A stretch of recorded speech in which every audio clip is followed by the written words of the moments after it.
What's up guys, Everything Apple Pro here, and unfortunately this is going to be the last iPhone 7 update. I know you guys love them so much, and this is it. I'm wrapping it up because it's going to be here in like 2 or 3 days. So guys, I'm so excited. The event's going to introduce the new iPhones, new Apple Watch, iOS 10, possibly some other goodies in there as well. But yeah, there's a few little details that have leaked, actually some pretty important ones. Basically, the entire details of the iPhone 7 have leaked. We know about the new AirPods, the EarPods. We know about the actual specs, the gigahertz of the iPhone. A lot of these cool new features that are going to be exclusive to the iPhone 7 have leaked. So let's go ahead and get into that and share the last iPhone 7 update with you before release. It is really hot in here. I'm going to take this off. I actually just wanted to show this in the video because I'm borrowing my friend's sweater. Probably going to keep it, not going to give it back to him. Seriously, this thing is amazing. Anyways, so the very first feature we've learned about the iPhone 7, I think this is going to be a real game changer. Apple is going to announce that out of the box, the iPhone 7 will include fire resistance. All right, I promise. Let's get back on track. So, first things first, Ming-Chi Kao. This guy has actually disappeared from the scene until now, so he's back with new details about the iPhone 7, confirming a whole bunch of things and actually adding to a lot of rumors. So there's going to be some nice, exciting features he's sharing about the iPhone 7. And man, I pronounced his name wrong again. It's Ming-Chi Kao. All right, so very first thing he's saying about the iPhone 7 is yes, it will have that design that we've seen everywhere. The camera bulge, the lack of antenna bands, get used to it. The headphone jack is going to be gone. As for actual performance, he's given us numbers. The Apple A10 chip is going to be using a new fan-out process in order to become thinner and get more performance. And an actual gigahertz speed was included, up to 2.4 gigahertz speed on the Apple A10 chip. Guys, that's actually pretty damn impressive. So up until now, I actually made this little chart to let you guys know the growth of the iPhone. There's been growth in like 64 bits, in multi-cores, but as for actual gigahertz jumps, this is going to be the biggest gigahertz jump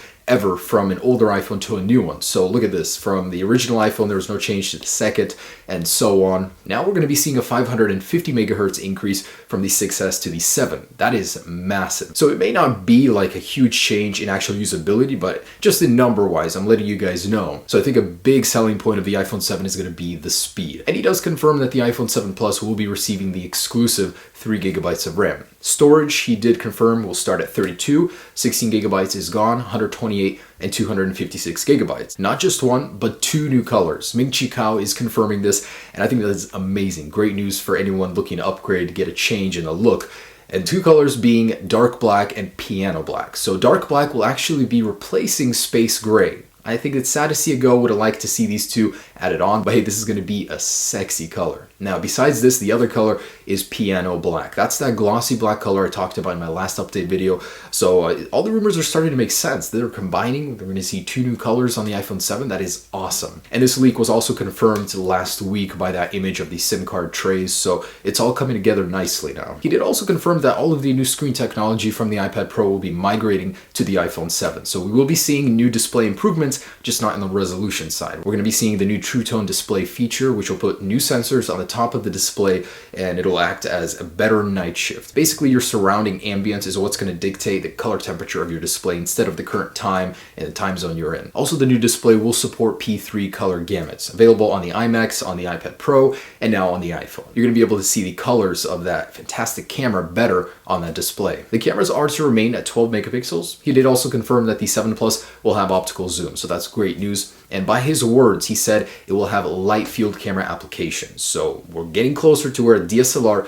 will really be in your pocket. Maybe it'll have a lot of features, more depth of field with the camera, who knows. But it will be getting closer to a DSLR. For as long as I've been making videos, people have always been saying this iPhone is almost DSLR-like quality. So that's nothing new to me, and especially with this. But who knows, maybe this year it'll actually mean something. Even the flash unit on the back of the iPhone 7 and 7 Plus is getting reimagined. So it's going to have 4 LEDs now versus 2 for cooler and 2 for warmer, better True Tone flash. So you'll be able to see further in the dark, better low light capability for taking pictures, all around great updates to the camera. And moving away from KGI, there have been 2 separate leaks of the packaging for the iPhone 7 Plus. On both of these, there are differences, and the differences being one comes bundled with Lightning EarPods, the other comes with Lightning AirPods. So those little wireless ones we've seen that are going to get lost in like 2 hours. Samsung already has their own version, so it's only fair that the iPhone 7 is going to get its own, and it seems like it's going to be a package you can select on the ordering site. So you're going to be able to get different packaging for the iPhone depending on which option you check. So AirPods, the wireless ones with Bluetooth,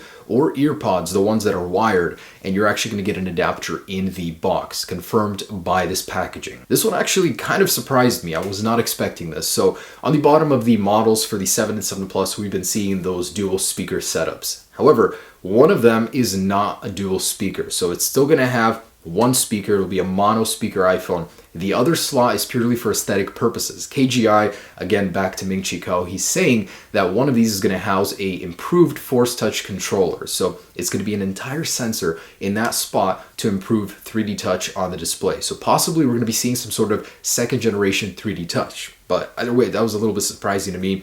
So the speaker, it will not have two speakers, just one. However, he did confirm that they are improving the output of the current speaker with a new amplifier in the circuitry somewhere. So we're going to be seeing better audio, just not through dual speakers. So in earlier videos, I did talk a lot about the proximity sensor on the front of the new iPhone 7. Now Ming-Chi Kuo is confirming that this new sensor is getting an upgrade from LCD tech to laser tech. So it'll have faster response time, and it'll be able to recognize further away like gestures. He's saying there could be some sort of hand gestures that'll come with it that Apple will implement into iOS 10 for the iPhone 7. Either way, kind of exciting. So a new proximity sensor, and this still might be elongated. This piece, the earpiece, might be a little bit longer to house those sensors. We don't know for sure yet. Waterproofing. This is the one I was excited about to hear confirmed from this guy. IPX7 rating. So it's not quite at Samsung's level, but it will help you get a meter underwater with your iPhone without any damage for up to 30 minutes. Now, not saying you should do that, but basically by spec, that's what you can do. It's basically matching the Apple Watch rating. So if you guys remember, I tested this thing. We dropped it down to 10 feet for 30 minutes. I think it was 30 minutes, and it survived. I mean, it was doing great. And I'm always surprised that the Apple Watch has such a weak rating, but it holds up against water very, very well. So to see that on an iPhone, oh, I'll test it all right, but that's a good rating to have. Now the X in that rating basically stands for no dust resistance. So it's not going to have dust resistance, but water resistance will be there. So Digitimes is relaying a report that the iris scanner, which was rumored to happen in 2018 on that iPhone, will actually be happening sooner in 2017 with next year's iPhone. The huge redesign will have the iris scanner with it. I think Apple's logic behind that is like, why wait if the tech is here? It's already available in the Note 7.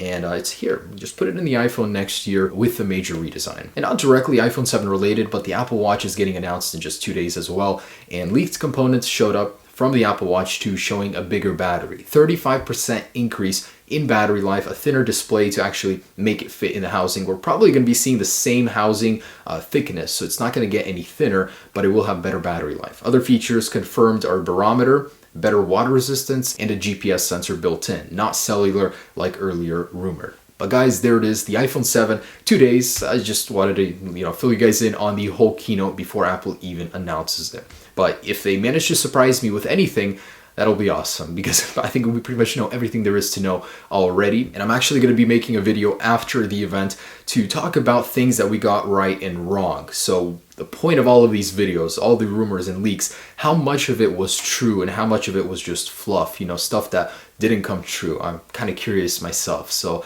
I'll be sure to do that. But I hope you guys got informed. Sorry for spoiling the keynote for you. I'll see you guys in a couple days. Peace.